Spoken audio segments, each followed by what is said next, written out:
Hello everyone and welcome to form an India. ये एक NGO है जो पुरुष और बच्चों के हित में काम करती है। इसलिए आप सबसे हम ये रिक्वेस्ट करेंगे कि हमें डोनेट ज़रूर कीजिए और हमारे साथ इस मुहिम में जुड़िए। डोनेशंस की लिंक नीचे डिस्क्रिप्शन बॉक्स में दी गई है। रिसेंटली आप सभी ने एक वीडियो को काफ़ी वायरल होते हुए देखा, जहाँ पे एक पिता अपने बेटी को उसके डिवोर्स के बाद बैंड बाजा बारात के साथ अपने ससुराल से घर वापस ले जाते हैं और ये भी कहा कि पिता हो तो ऐसा। बात सही भी है। अगर एक महिला को टॉर्चर किया जा रहा है तो उसे बिल्कुल उस टॉक्सिक रिलेशनशिप से बाहर निकलकर एक नई जिंदगी जीने का हक जरूर है। आखिर एक महिला कह रही है कि उस पर टॉर्चर किया गया है, उसके साथ हैरेसमेंट हुआ है, तो सच ही कह रही होंगी ना, झूठ थोड़ी बोलेगी एक महिला। जी नहीं, हमेशा एक महिला जो कहती है वही सच हो ये जरूरी नहीं है, और इस केस में भी कुछ ऐसा ही हुआ है। तो चलिए आज हम जानते हैं सचिन कुमार जी का पक्ष। जी हाँ, ये वही शख्स है जिन पर बैंड बाजा बारात वाली महिला यानी कि साक्षी ने एलिगेशंस लगाए थे। तो चलिए जानते हैं इनका पक्ष, इनकी कहानी। स्वागत करते हैं सचिन जी का।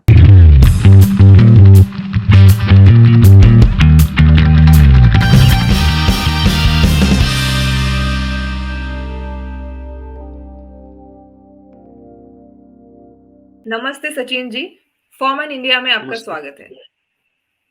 नमस्ते, थैंक यू तो सो मच। सबसे पहले तो सचिन जी आप ये बताइए कि आप कैसे हैं? मैं बहुत अच्छा हूँ, आई एम फाइन। ओके। बस थोड़ा-सा थोड़ा-सा ओके, थोड़ा थोड़ा-सा टेंशन चल रहा है लाइफ में। ये टेंशन जो चल सारी रहा है, चीज़ें हो बिल्कुल, रही बिल्कुल। हैं, तो मैं हाँ, मैं फिर भी मैं फिर भी कोशिश कर रहा हूँ कि अ, मैं कोप अप पॉज़िटिव करने की रहूँ। कोशिश कर रहे हैं। बिल्कुल, मैं बिल्कुल सही कोशिश कर बात रहा है। हूँ, मैं अंदर से बहुत दुखी हूँ, हुँ, क्योंकि हुँ, मैं बहुत टॉर्चर हो रहा हूँ। मेरे पूरे फैमिली मेंबर, मेरे मम्मी-पापा काफ़ी टॉर्चर हो रहे हैं। हुँ, हुँ। लेकिन मैंने अपने मम्मी-पापा से सीखा है, कितना भी बुरा समय आए, कॉन्फिडेंस हाई रखो, बी पॉजिटिव। बिल्कुल, बिल्कुल सही बात है सचिन जी। तो सचिन जी, रिसेंटली आपके वाइफ की एक वीडियो काफ़ी वायरल हुई, जिसमें ये दिखाया गया है कि जी, उनके फादर उन्हें ढोल ताशे बाजे के साथ अपने घर लेकर जा रहे हैं अपने ससुराल से। और जी, उन्होंने ये कहा है कि क्योंकि उनकी बेटी को उनके हस्बैंड और उनके परिवार यानी कि आप और आपके परिवार वाले काफी टॉर्चर कर रहे थे, एंड आपने उनके साथ फ्रॉड किया। उन्होंने ये कहा है कि आपने अपनी पिछली 2 शादियों को उनसे छुपा के रखा, डाउरी की डिमांड की, उन पे टॉर्चर किया, हैरेस किया उन्हें, एटसेट्रा एटसेट्रा। एंड जब वो वापस आए तो आपने और आपके परिवार वालों ने ये भी कहा है कि आप इस केस को सेटल करना चाहते हैं, एंड आप जो एलिमनी है वो देने के लिए रेडी है। अब इस न्यूज़ को हर जगह हर किसी ने देखा, सारे न्यूज़ चैनल्स पे देखा, और सबने बस महिला की ही पक्ष दिखाई। महिला का ही जो पक्ष है वही दिखाया, आपकी पत्नी का पक्ष दिखाया, उनके फादर को दिखाया। लेकिन किसी ने भी ये जानने की कोशिश नहीं की कि जो other side of the story है, जो हस्बैंड का पक्ष है, वो क्या है? क्या वो कुछ कहना चाहते हैं? क्या ये जो भी वो बोल रहे हैं वो सच है? यो वो किसी ने जानने की कोशिश नहीं की, और बड़े ही आसानी से आपको ही अक्यूज़ किया सबने, और आपको ही द क्रिमिनल का जो टैग है वो आपको दे दिया। लेकिन हम ये समझते हैं कि बहुत ज़रूरी है सबके लिए दोनों पक्ष, दोनों जो पक्ष है उनका स्टोरी सुनना, उनके व्यक्तित्व को जानना, या फिर उनके ओपिनियंस को जानना, ये बहुत ज़रूरी है, जो कि जनरली लोग करते नहीं हैं। तो यहाँ पे क्योंकि आज अब हमारे सामने हैं, आप दर्शकों के सामने हैं, और आप आगे आए हैं और आप अपना पक्ष रखना चाहते हैं, क्योंकि आपको बहुत बुरी तरीके से डिफेम किया जा रहा है हर जगह। तो सचिन जी, मैं आपसे जानना चाहूँगी कि ये घटना एक्चुअली क्या है? What is the main issue here, और ये सब कैसे हुआ start? Thank you so much कि आपने मुझसे कांटेक्ट किया, और मैं आपका बहुत थैंकफुल हूँ कि आपने मेरा पक्ष जानना चाहा। इसके लिए मैं आपको सैल्यूट करता हूँ। जो आपने जो क्वेश्चंस पूछे हैं या जो एलिगेशन मेरे पे लगाए जा रहे हैं, उनका जवाब मैं एक-एक करके दूँगा। लेकिन इसके पहले मैं 2 बात ये कहना चाहता हूँ कि हमारे देश में एक काफ़ी ट्रेंड में एक चीज़ चल रही है, वो मीडिया ट्रायल। जी। भाई कोर्ट में सब जुडाइस मैटर है, कोर्ट में सेटलमेंट हुआ या नहीं हुआ, कन्विक्शन हुआ, ये इससे कोई मतलब नहीं। उससे पहले ही व्यक्ति को, इंसान को इस देश में मीडिया ट्रायल के द्वारा दोषी ठहरा दिया जाता है। हाँ। ये बहुत ही जो ये सिचुएशन है, ये बहुत खतरनाक सिचुएशन है। इससे जो व्यक्ति है वो इतना हराश होता है। शायद मैं आपको ये एक बात कह रहा हूँ, अगर मेरी जगह पे शायद कोई दूसरा इंसान होता तो जितना डिफेमेशन हुआ है, शायद ऐसा नहीं होना चाहिए। मैं ये मैसेज नहीं दे रहा हूँ कि किसी को करना चाहिए। मुझे लगता है कि वो अपने साथ कुछ गलत कर लेता, कुछ भी कर सकता था। बिल्कुल, बिल्कुल। मैंने ये मन में ठान लिया, फाइट करना है, फाइट करना है।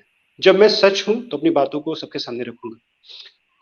अब मैं आ जाता हूं एलिगेशंस पे मैं आ जाता हूं कि जो बैंड बाजा और प्रताड़ना का ये जो सारा नाटक किया जा रहा है, ड्रामा किया जा रहा है, इसके पीछे की स्टोरी जो है मैं आपको बता देता हूं। सबसे पहली बात तो ये है कि साक्षी गुप्ता जो है मेरे मम्मी पापा के यहाँ रहती ही नहीं थी। जब मैं अपने मम्मी पापा के पास नहीं रह रहा हूं तो साक्षी गुप्ता वहां पे क्या कर रही थी? उसको तो अपने पति के साथ रहना चाहिए ना। तो स्टोरी शुरू होती है 28 अप्रैल 2022 से, जब मेरी शादी हुई थी।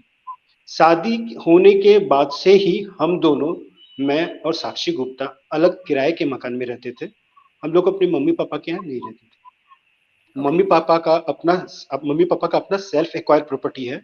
अपने उस सेल्फ एक्वायर्ड हाउस में रहते हैं और मैं और साक्षी गुप्ता अलग रहते थे। ओके। लेकिन जब धीरे धीरे क्या हुआ, शादी के कुछ दिनों के बाद से उसका एरोगेंस बिहेवियर, उसका डोमिनेटिंग बिहेवियर, मुझे तंग करना, मुझे परेशान करना, और बहुत सारी चीजें हैं जो मैं उसको झेल नहीं पाया। लेकिन फिर भी मैंने सोचा कि अब जब शादी हुई है, 1 महीने शादी की हुई है, तो कोई भी इंसान ये चाहता है कि वो शादीशुदा लाइफ को, फैमिली लाइफ को पूरा बचाने का लास्ट मोमेंट तक वो पूरा पूरा अटेम्प्ट करता, पूरी कोशिश करता, पूरी जी जान लगा देता है। मैंने भी ये कोशिश करी। मई 2022 को हम लोग दोनों फैमिली के बीच में मीटिंग हुई। मैंने अपनी सारी बातों को रखा, लेकिन मेरी बातों को साक्षी गुप्ता और उसके फैमिली वाले समझने के बजाय उनका ये कहना था कि मेरी बेटी जो कहती है वो आपको करना पड़ेगा, और उसकी गलतियों को उनको नहीं सुधारना है। मुझे उनकी बातों को मानना है, मुझे उसके एरोगेंस बिहेवियर को झेलना है। और साक्षी गुप्ता का इवन ये तक कहना था कि जो प्रॉपर्टी है वो तुम मेरे नाम क्यों नहीं करते, मेरे नाम करो।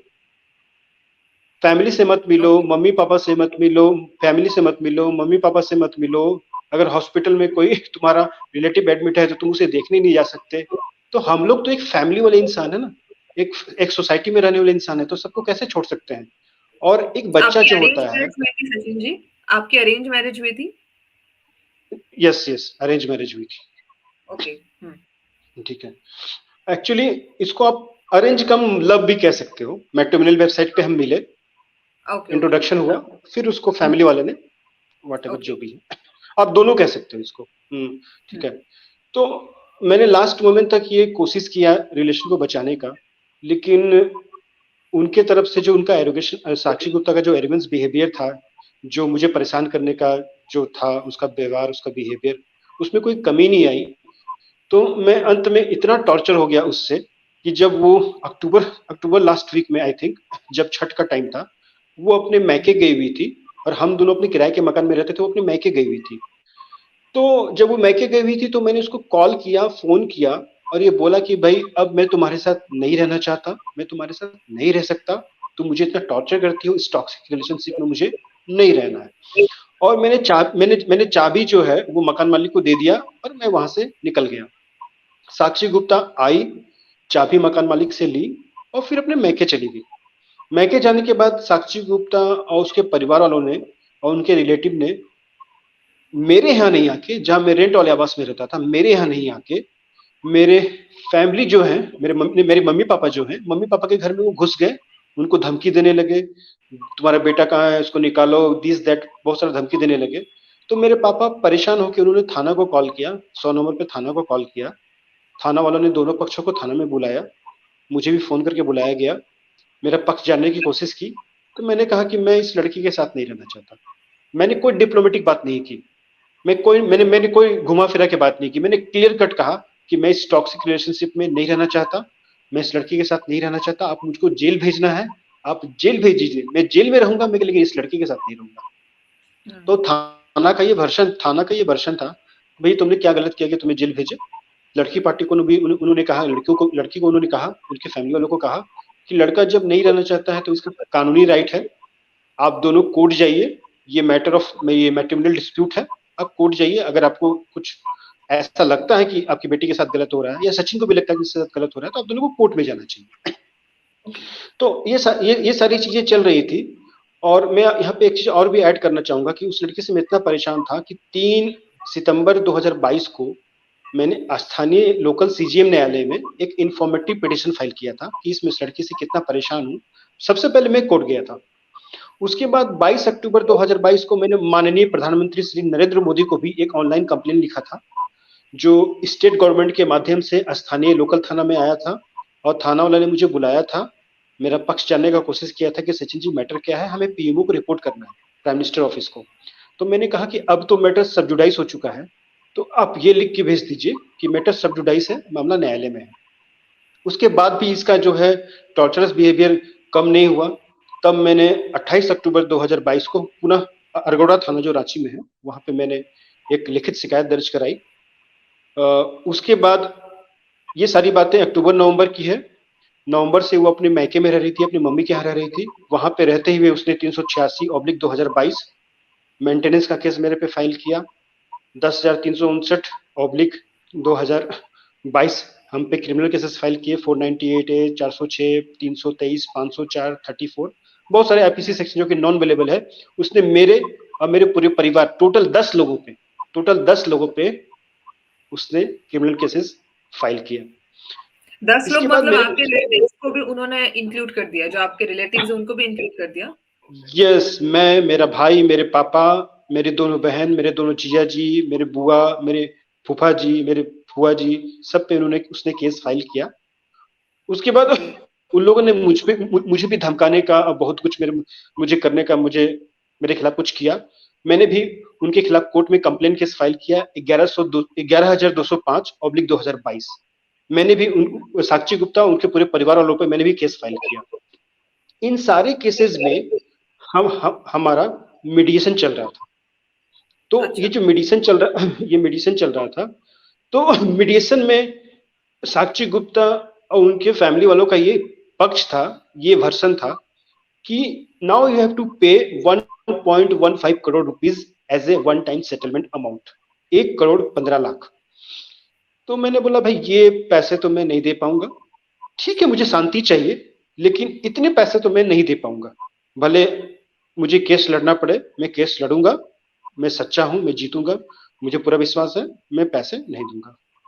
तो ये मीडिएशन मार्च अप्रैल 2023 के आसपास फेल हो गई। जब मीडिएशन फेल हो गया अंतरा जी, जब मीडिएशन फेल हो गया तो आप इस चीज को अभी अब गौर कीजिएगा मैं क्या बताने जा रहा हूं। 28 अप्रैल 2023 को साक्षी गुप्ता, सचिन कुमार जो उसका पति है, जो किराए के मकान में अकेले रह रहा है, खुद खाना बना रहा है, खुद खा रहा है बेचारा, उसके यहाँ नहीं जाकर वो मेरे बूढ़े मम्मी पापा, जो पापा का मेरे एज 80 साल है, मेरे मम्मी का एज 72 साल है, उनके यहाँ चली गई, उनको टॉर्चर करने लगी, उनको परेशान करने लगी कि भाई अपने बेटे को बोलो कि वन टाइम सेटलमेंट करे, पैसे दे, नहीं तो तुम दोनों को इतना तंग करेंगे कि तुम लोग सोच भी नहीं सकते हो कि कितना टॉर्चर करेंगे।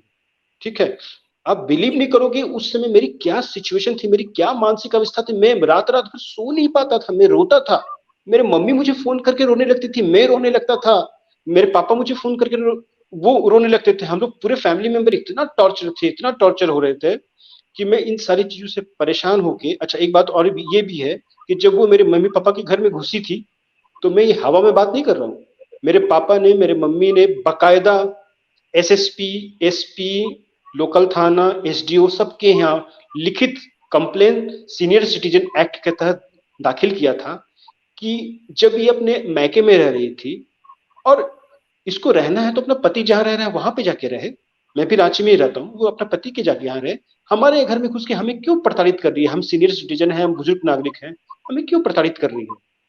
ये सब जगह उन्होंने लिख के दिया लेकिन कोई कार्रवाई हुई नहीं। ठीक है, इन सारी चीजों से परेशान होके मैंने एक अंत में एक फैसला ले लिया कि अब मुझे इस टॉक्सिक रिलेशनशिप में नहीं रहना है, इसको लीगली खत्म करना है। तो मैंने 1 जून 2023 को फैमिली कोर्ट में 477/477/2023 डिवोर्स का केस फाइल किया on the ground of cruelty. तो उसी केस में हमारे, देखिए मैंने डिवोर्स केस फाइल किया और उसी केस में 5 अगस्त 2023 को हमारे बीच में वन टाइम सेटलमेंट हुआ। वो भी मैंने इसलिए किया, वन टाइम सेटलमेंट इतना ह्यूज अमाउंट देने के लिए मैं इसलिए तैयार हुआ क्योंकि साक्षी गुप्ता मेरे मम्मी पापा के घर में घुसकर उनको प्रताड़ित कर रही थी, उनको मुझे ब्लैकमेल कर रही थी। तब मैं जाके कोर्ट में ये वन टाइम सेटलमेंट में मैंने ये कंप्रोमाइज किया और मैं पैसे देने के लिए राजी हुआ।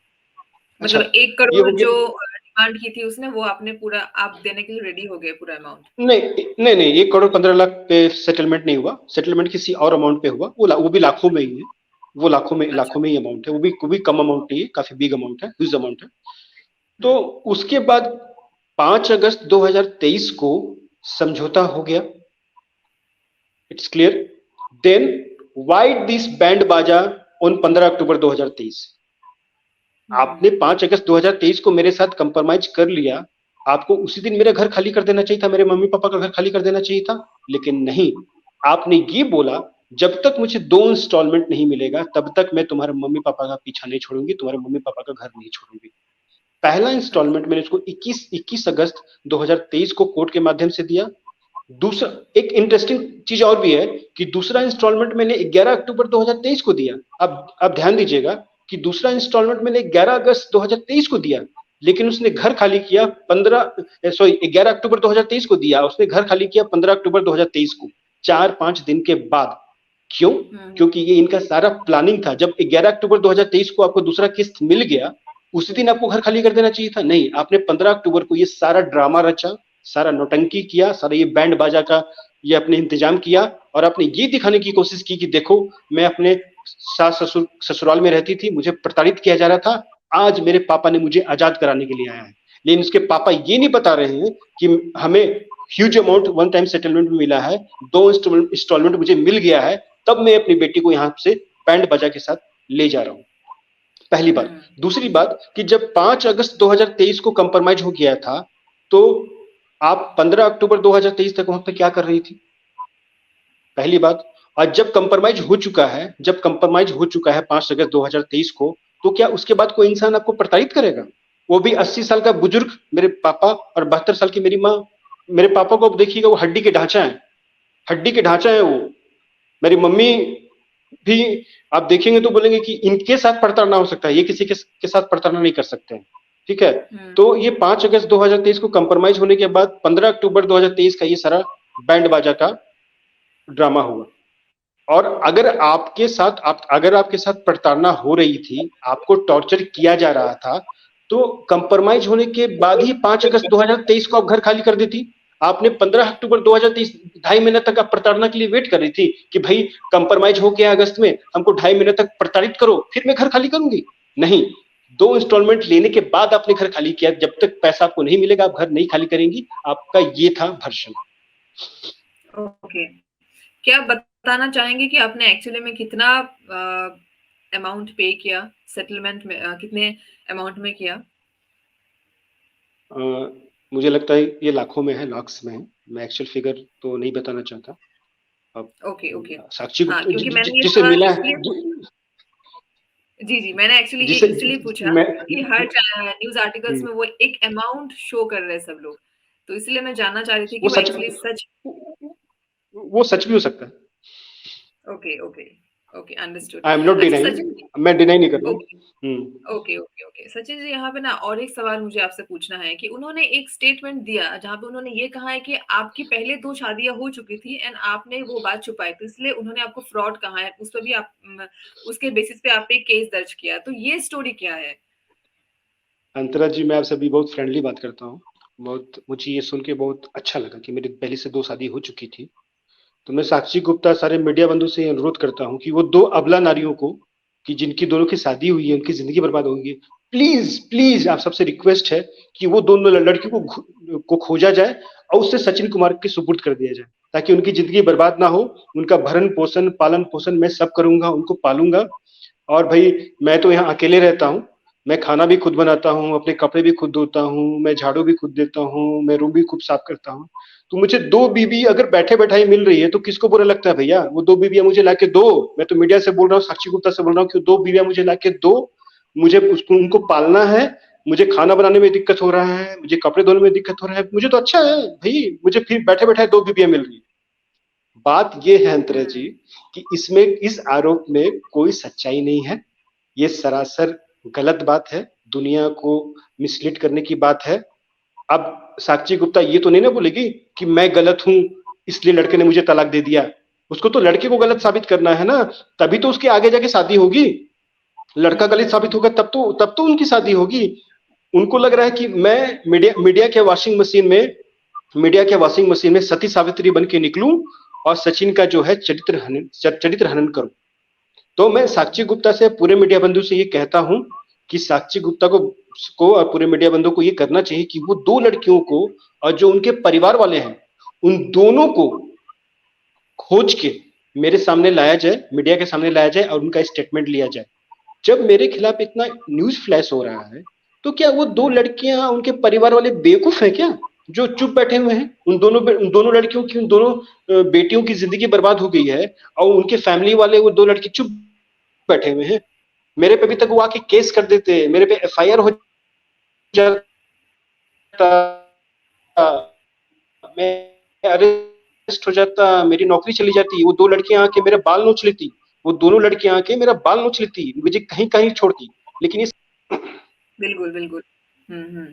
और ये बात भी आपने सही कही है क्योंकि आजकल तो ये बहुत ही ईज़ी हो गया है लड़कियों के लिए ना कि एक लड़के को वो ईज़िली अक्यूज़ कर सकती है, किसी भी चीज़ में, ईज़िली अक्यूज़ कर सकती है, जी, स्पेशली जब मैट्रिमोनियल डिस्प्यूट्स हो।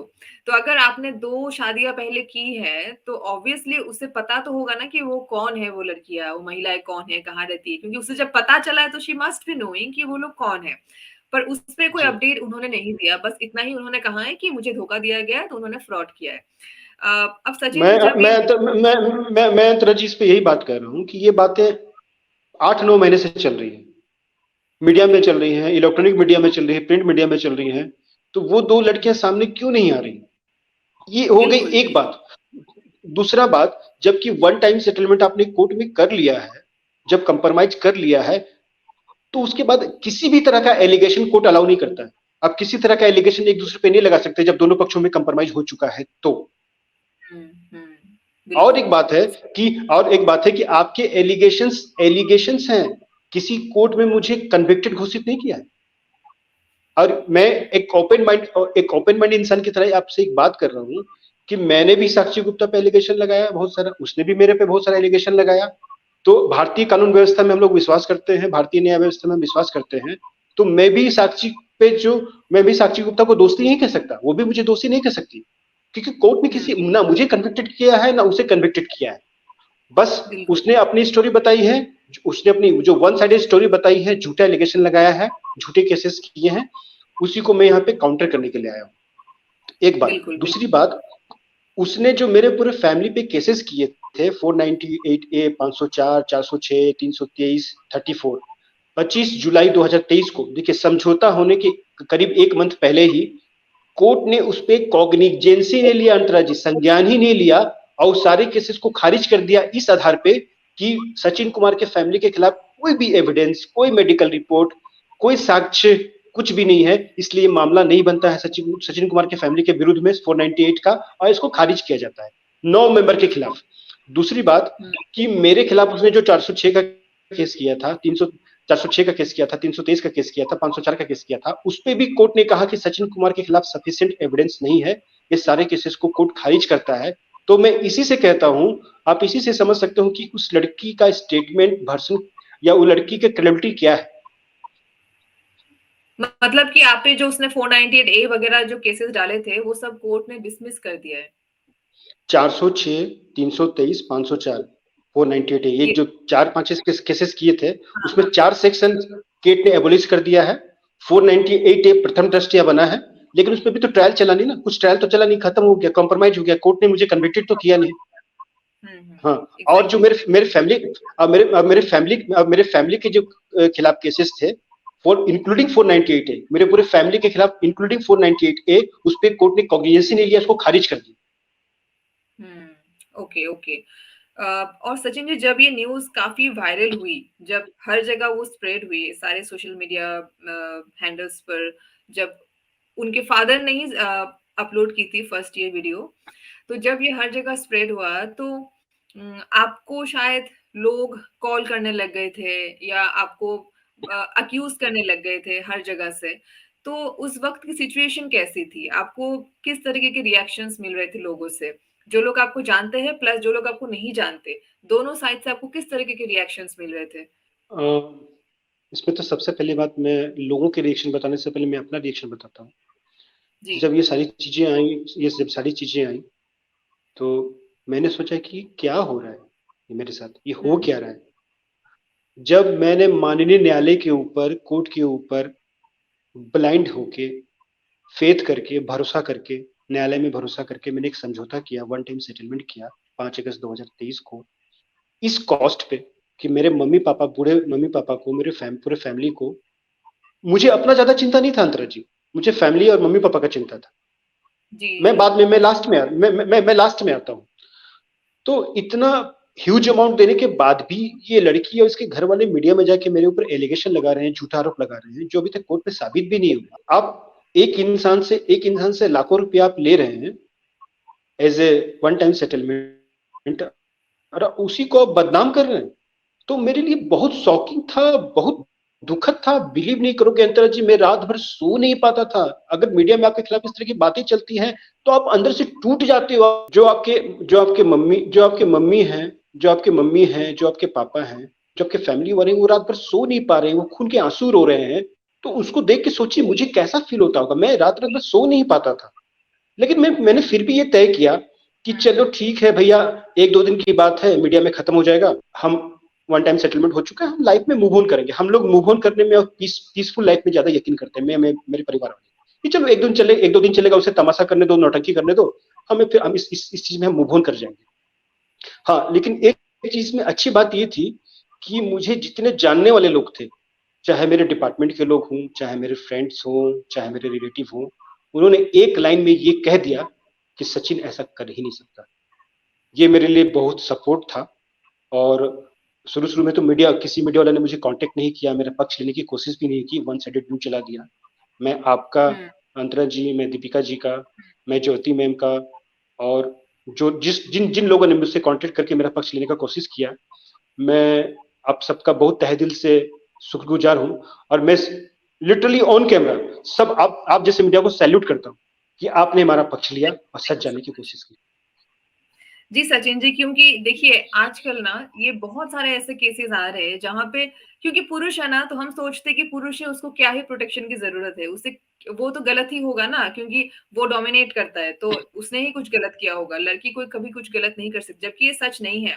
ऐसे कई सारे केसेस हमें रोज मिलते हैं जहां पे एक पुरुष अ, रोता हुआ वो बोलता है, वो अपनी पेनफुल जो स्टोरी है, अपना पेनफुल स्टोरी जो कोई सुनना ही नहीं चाहता, कोई जानना ही नहीं चाहता, वो सुनाता है हमें। हमारे देश में ऐसे कई सारे पुरुष है, पीड़ित पुरुष है, उनकी फैमिली जो है उन्हें घसीटा गया है ऐसे फॉल्स केसेस में, और वो लोग सालों से केस लड़ रहे हैं लेकिन उन्हें जस्टिस नहीं मिल पा रहा है, न्याय नहीं मिल पा रहा है।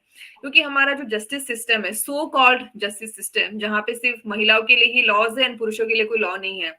पुलिस स्टेशन वो जाए अपना कंप्लेन लेकर तो पुलिस मजाक उड़ाते, उन्हें धक्के मार के बाहर निकाल देती है, उनके कंप्लेन लॉन्च नहीं करते। तो पुरुष भी पीड़ित है, तो ऐसा नहीं है कि सिर्फ महिलाएं जो कहती है उनके स्टेटमेंट पे बेस करके कोर्ट किसी को सजा सुना दे। लेकिन अक्सर ऐसा ही होता है कि सालों साल तक एक लड़का केस में उलझता रह जाता है एंड कोर्ट के चक्कर काटते रह जाता है, लेकिन वहां जो लड़की है वो एंजॉय कर रही है अपनी लाइफ, पति उसे मेंटेनेंस दे रहा है, वो एंजॉय कर रही है, लेकिन पति जो है, जो हस्बैंड है, उसकी जिंदगी अटक जाती है। ऐसे बहुत सारे पुरुष है जो ऐसे फंसे हुए हैं लेकिन वो कुछ नहीं कर पा रहे। कभी कभी हमें भी ऐसे बहुत सारे मैसेजेस आते हैं, हम उनकी स्टोरी लोगों के सामने लेकर आते हैं, कभी कभार हम उनकी किसी अलग तरीके से मदद नहीं कर पाते क्योंकि वो फंस चुके हैं कोर्ट केसेस में। But what we can do is we can bring their stories in front of the whole world, जो कि बहुत जरूरी है। तो इसीलिए जब ये स्टोरी भी सामने आई हमारे, तो हमने हमने भी ये बैंड बाजा वाला जो वीडियो है हमने इसे भी अपलोड किया था हमारे सारे प्लेटफॉर्म्स में, लेकिन वहां पे हमने ये बात लिखा था कि हस्बैंड की जो स्टोरी है, उसकी साइड की जो स्टोरी है, वो अभी तक कहीं पे भी नहीं दिखाई गई है। एंड अगर एक लड़की ये कहती है कि उसके पति ने उस पर टॉर्चर किया है, तो वो टॉक्सिक रिलेशनशिप से बाहर आ गई, लेकिन टॉक्सिक हस्बैंड से उसको पैसे लेने में कोई प्रॉब्लम नहीं है। तो ये तो बहुत बड़ी हिपोक्रेसी हो गई ना, क्योंकि जिस इंसान को आप नफरत करते हैं, आप बोल रहे कि उसने आपको इतना मारा, इतना पीटा कि आपकी जिंदगी बर्बाद होने वाली थी, लेकिन उसी इंसान से आप पैसे मांग रहे, तो आपको उसमें कोई दिक्कत नहीं है। आप एक इंसान को आप ब्लेम करते जा रहे हो, फिर उसी से आप पैसे ले रहे हो, तो ये बहुत बड़ी हिपोक्रेसी है, दोगलापन है। और इसी चीज को हमें हटाना है इस देश से, और इस देश से। और जेंडर न्यूट्रल लॉज की हम डिमांड इसीलिए करते हैं ताकि चीजें इक्वल रहे।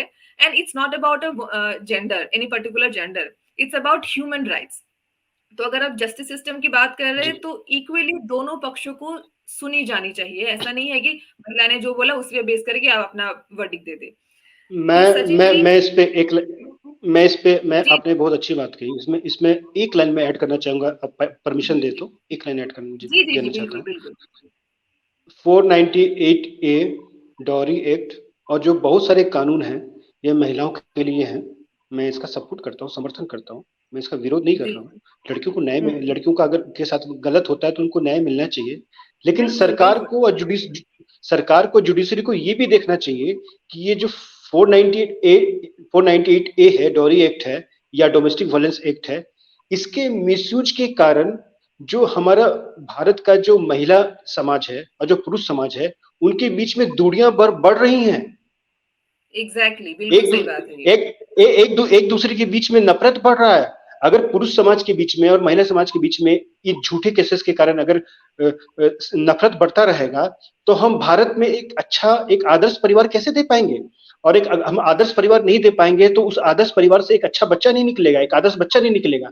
जब आदर्श बच्चा नहीं निकलेगा तो उस देश का एक अच्छा नागरिक कैसे होगा? जब देश का अच्छा नागरिक नहीं होगा तो हम सुपर पावर कैसे बनेंगे? जो हमारा बिल्कुल देश का बिल्डिंग ब्लॉक जो हमारे देश का बिल्डिंग ब्लॉक है फैमिली, वही टूटेगा तो हम देश को एक अच्छा साइंटिस्ट कहां से दे पाएंगे, एक अच्छा आईएएस अफसर कहां से दे पाएंगे, एक अच्छा आईपीएस अफसर कहां से दे पाएंगे, एक अच्छा इंजीनियर कहां से दे पाएंगे? हम अमेरिका को चैलेंज कहां से कर पाएंगे, हम चाइना को चैलेंज कहां से कर पाएंगे, हम पाकिस्तान को चैलेंज कहां से कर पाएंगे? ये देखिए, मैं बात बहुत छोटी सी है लेकिन बहुत इंपॉर्टेंट बात है ये। बहुत इंपॉर्टेंट बात है, बिल्कुल बिल्कुल। बिल्कुल सही कहा है आपने ये बात, क्योंकि ये सुनने में मतलब छोटी सी बात लगती है, लेकिन इसके पीछे बहुत सारे मीनिंग छुपे हुए हैं। ये जो हम बोलते हैं ना जेंडर न्यूट्रल लॉस, क्यों चाहिए जेंडर न्यूट्रल लॉस, उसके पीछे बहुत सारे कारण हैं। सचिन जी, लास्ट में मैं आपसे एक मैसेज लेना चाहूंगी कि आप क्या मैसेज देना चाहते हैं हमारे ऑडियंस को अपनी तरफ से। मैं अपने सारे ऑडियंस को जो देख रहे हैं, मुझे उनको एक ही मैसेज देना चाहता हूँ। फाइटर बनो, डरो मत, लड़ो। तुम्हारे साथ जो कुछ हो रहा है, तुम्हारे फैमिली के साथ कुछ हो रहा है, कुछ गलत हो रहा है, डरना नहीं, लड़ना है। और आपके साथ कुछ गलत हो रहा है, टॉक्सिक चीजें हो रही है, रिलेशनशिप टॉक्सिक हो चुकी हैं, तो आपको बंद कमरे में बैठ के रोना नहीं है, आपको सुसाइड नहीं करना है, अपने साथ कुछ गलत नहीं करना है। ये जीवन बहुत कीमती है, भगवान ने आपको जिसको जीने के लिए दिया है। आप लड़िए, खुद के लिए लड़िए, पूरे फैमिली के लिए लड़िए, इस रिलेशनशिप से बाहर आइए और एक अच्छी जिंदगी जिए, अपने फैमिली को एक अच्छा जिंदगी दीजिए। किसी से डरने की जरूरत नहीं है, कहीं भी डरने की जरूरत नहीं है। अगर आप सच हो तो ये कुछ भी हो जाए, आप एक दिन जो है इन सारी चीजों से बाहर निकलोगे और आपको एक अच्छी जिंदगी मिलेगी। और मैं ये भी कहना चाहता हूँ कि अगर आपका रिलेशनशिप टॉक्सिक है, रिलेशनशिप नहीं चल पा रहा है, तो मैं नहीं चाहता हूँ कि वो आप उस रिलेशनशिप को खत्म करो, लेकिन आप अपने आप को खत्म करके उस जहर में रह के, आप के सामने वाला आपको इतना टॉर्चर कर रहा है कि आप उसके साथ नहीं रह सकते हो, इस कंडीशन से भाई लोग बाहर निकलो, लड़ो और अपने लिए जियो, अपने फैमिली वालों के जियो, अपने चेहरे पे स्माइल रखो, अपने फैमिली वालों के चेहरे पे स्माइल दो। स्माइल के with smile, fight with smile. मेरा मैसेज आज के भाई लोगों को, नौजवानों को यही है, fight with smile. That is my message. बहुत ही खूबसूरत मैसेज दिया है आपने सचिन जी की फाइट विद स्माइल। एंड मैं उम्मीद करती हूँ कि जिस तरीके से आपने ये साहस किया कि आप अपने पक्ष को लोगों के सामने लेकर आए, आपका ये वीडियो देखकर, आपका ये मैसेज सुनकर ऐसे कई सारे और पुरुष जो पीड़ित हैं, जो अपनी बात नहीं रख पा रहे दूसरों के सामने, जो डर रहे हैं, वो अपना डर पीछे छोड़कर जिंदगी में आगे बढ़े और अपनी जो स्टोरी है वो लोगों के सामने लेकर आए और डट के इसका सामना करे, इस कठिन परिस्थिति का सामना करे और जो लड़ते हैं वो इन द एंड जीतते ही है। तो सचिन जी, बहुत बहुत जी धन्यवाद कि आज आप हमारे साथ जुड़े और अपनी जी जो स्टोरी है वो जी दुनिया थैंक वालों यू के थैंक यू सामने थैंक यू आपने थैंक लेकर यू आने की हिम्मत की। एंड मैं उम्मीद करती हूँ कि थैंक यू सो मच आप थैंक वापस यू से अपनी एक नॉर्मल लाइफ में आप जा पाएंगे एंड बहुत ही खूबसूरत जी जिंदगी वापस से आप जिएंगे। So all the best for your future Sachin ji, thank you and thank you so much once again for thank joining. You thank you